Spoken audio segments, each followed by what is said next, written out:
me. How am I supposed to do this? Believe me, every single entrepreneur has been there at some point in their lives. Now, this is quite a new concept in the investment world. It's one of my favorite concepts. I didn't want to have to answer to investors, so I was like, I'm going to bootstrap this whole thing. So we understood and we had been listening to what the customers were asking us. Impact funds are booming right now. If you don't know me, hi, I'm Frankie. I'm a 26-year-old entrepreneur here in Stockholm city in Sweden, and I've started a couple of businesses myself, and I like to share all of my insights and famously all the knowledge I acquired online for free, so that you may be inspired to become an entrepreneur and maybe change the world yourself. And I'm going to be talking right now in this video about one of my favorite topics in the world. Like literally, I get invited to MBA classes, to entrepreneurship schools, just to talk about this because it is such a good topic and I love talking about it, and I actually think this is one of the points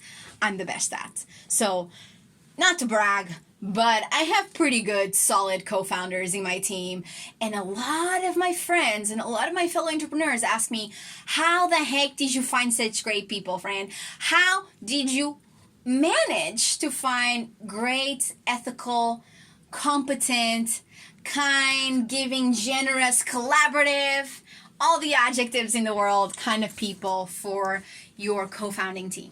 So I'm going to tell you now. I'm going to tell you how, because this is my favorite topic, right? You can tell I'm getting excited.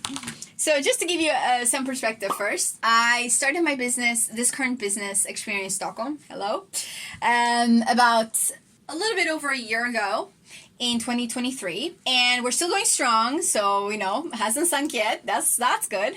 And indeed, I think one of the main reasons why we're still going strong and we're still a very united team and united front in our fight to live another business day is because I had a very strong co-founding team. Okay, so let's talk about my co-founders. I had 5 co-founders. 5 plus me, right? So we were 6 in total. And you may be thinking, oh my God, that sounds like a lot of people, right?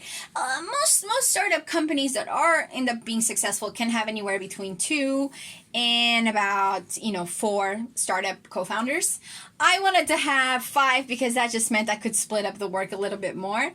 Also because up front we didn't have a lot of capital. I put in most of the capital, therefore I'm the majority shareholder. Therefore I would have most of the responsibility over us being able to manage to keep the ship afloat. But to be fair, I knew that I needed the skills that all of these different people that I ended up bringing on board had, and I wanted them to be complementary to mine. So if there was something that I knew I didn't enjoy particularly, like for example, I don't really like networking that much. I don't love it, at least. Like, I could be doing other things with my time. So I wanted to have someone on my team, my co-founding team, who loved to build relationships with partners, collaborators, with customers, with people. Like, I needed someone like that, right? With government entities. And then I brought on Don, and he's like our little diplomat. So, just to give you the perspective that complementary skill set really is helpful when you yourself either lack a skill or you don't want to do that particular task, right? Or that particular role. From this point onwards, I decided I shall make sure that whoever I bring on will also have that complementary skill set or that skill or specific role that I didn't want to take on. Another person that I brought on was Louisa, and at the time Louisa had just finished her marketing degree or was about to finish. And I was like, I hate marketing. If you know me personally, I don't spend time on social media. I barely spend time on my phone, to be honest. Like 17 minutes a day, I think was my average when I checked last time with my interns.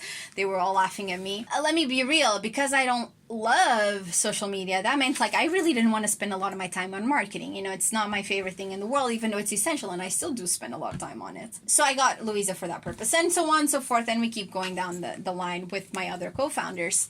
And funny enough, all of them I already knew before we went into business together. And I think that really bewilders or kind of confuses people a little bit, because everyone sometimes in this business environment, they like to tell you, oh, don't go into business with your friends, keep friends and business separate, But all of this to say that I personally think, why wouldn't you go into business with your friends? But really, these friends of mine, they have something, each one of them had a personality trait or a specific skill or a set of skills that I knew I either didn't want to develop or that I just knew I was really severely lacking. So I decided, okay, then let me think about my friends, my group of people that I know, which a lot of them are my friends, and let me think about the best people possible for these roles and these tasks that I really don't want to work on, or I don't want to do it by myself, right? Who would be great to be going into business with? And to be honest, this question of, oh, should you bring friends into your business? Shouldn't you just try to find a startup co-founder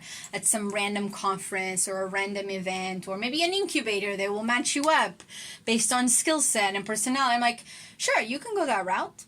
There's a lot of people who go that route. I'm not denying that's an option. I just don't think we should say that's the only way that it will work. Because to be honest, if you have a business with friends who are already meeting those qualifiers, that criteria of complementary skill set and complementary personalities that you can work with on a day-to-day, then why wouldn't you work with those friends? At least it's people you already know. And, to my point, these are people I knew their best days and their worst days. I knew what I could handle with them. And vice versa. They knew my best days and my worst days because we had worked together either on a school project, a professional project, day-to-day work, colleagues. It could have been that we knew each other, very deeply as friends. So we knew what to expect. The lowest points, the highest points, we knew what we could count on. And for me, consistency, reliability, that to me is the most important thing in a co-founding team.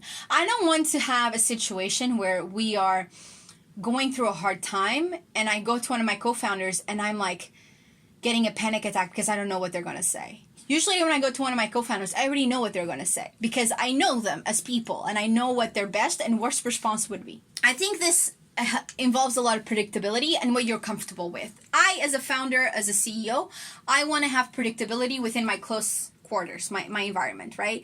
And the predictability there, since everything else is out of my control, out there in the world, I can't control how many customers we get, how many people show up, I can't do that.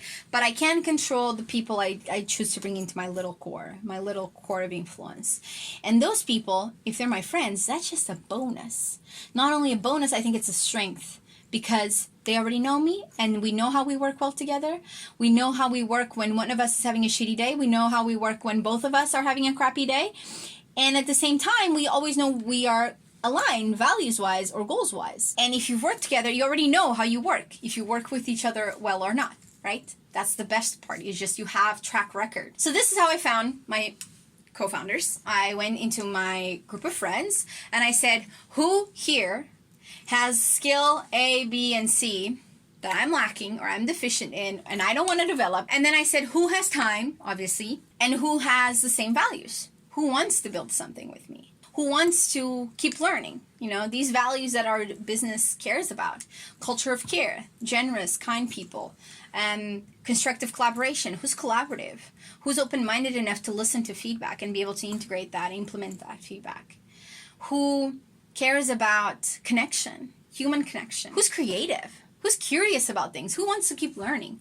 Who wants to keep asking questions? And if they all align with these values, which today are the core values that lead and guide our company, then I went and I searched in my friend group, and I have really great friends, so again, humble brag. And I could be picky. I could be selective, right?